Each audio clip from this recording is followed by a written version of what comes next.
Hey guys, how's it going? In today's video, I was going to discuss the downfall of Nintendo as we know it.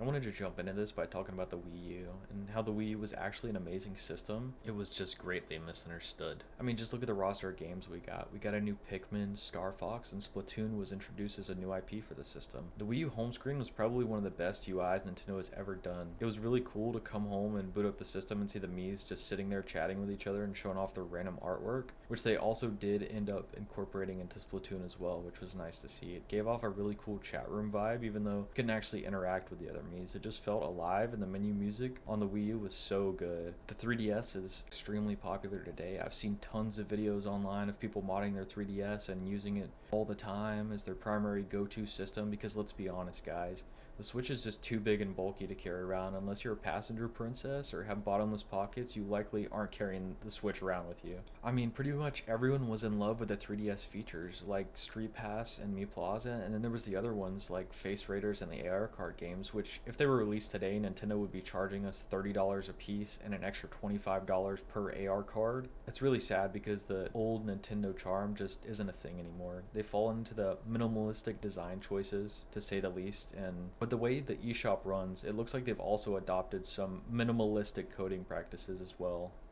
I mean, they even killed off Mii's. Everyone loved Mii's too. How hard is it to just include a Mii Maker app like the Wii? I mean, yes, they're still there. You just have to go through a maze to find them, and the only way you can even use them is in your profile picture or in Smash. They didn't even include them in the new Mario Kart. But there's the new Tomodachi Life coming out, and we'll see how that goes.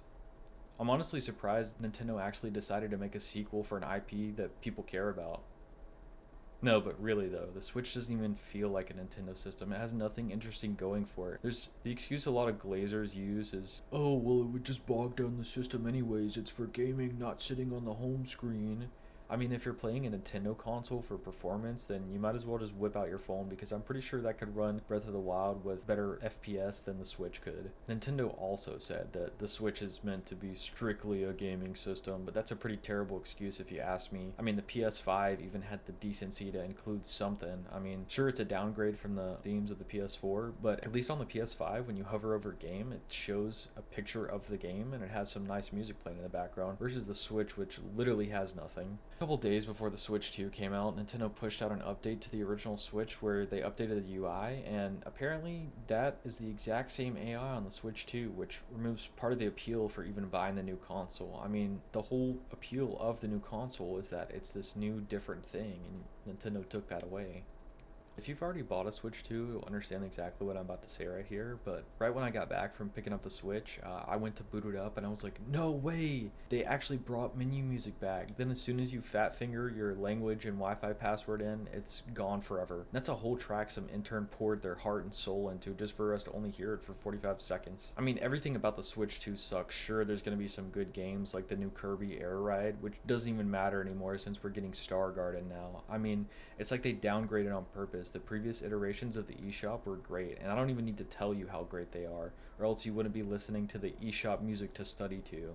I mean, the old eShop, it just felt like a shopping mall. You just wanted to go in there and look around even if you weren't buying anything because of the vibe. Now all there is in the eShop is just hentai games and AI hentai games all over the store. It's worse than Steam, honestly. There's not even a way to filter them out. I don't know why Nintendo decides to remain oblivious to this either.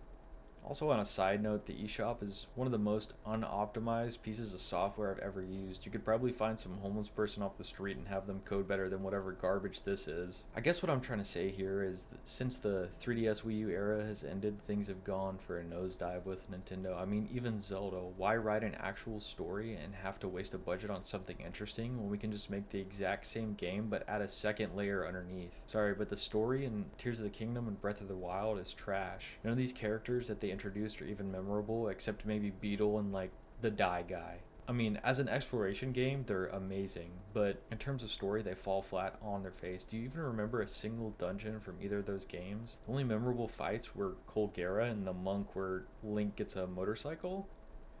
Let's not forget about making people pay for Google Maps for the Switch 2 edition of a 7-year-old game. It's kind of depressing since Iwata and Reggie left Nintendo, it just hasn't been the same. That's not to say they weren't greedy before, because they've always been. It's just that they aren't even trying to hide it now. They're similar to something like Disney.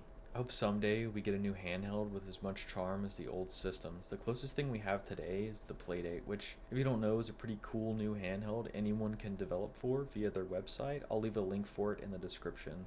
If a new company came around today and created a new pocket handheld that you could easily develop for, similar to the Playdate, and had social features similar to that of the 3DS, I think it would be one of the greatest handhelds ever created. We could see tons of amazing indie games being made on this system. I mean, indie games are pretty much the only thing keeping the gaming community afloat nowadays anyways. I mean, I know I at least miss these features, and if a console similar came out today, it would be an instant buy for me. Alright guys, I think that's going to do it for today's video. Tell me what you guys think in the comments below. Do you agree? Is there something I didn't mention that you also miss? Or are you a fan of the new direction of Nintendo? And remember, if you want to see more crap content like this, be sure to leave a like and follow for more. Thanks for watching. Have a good one. See ya.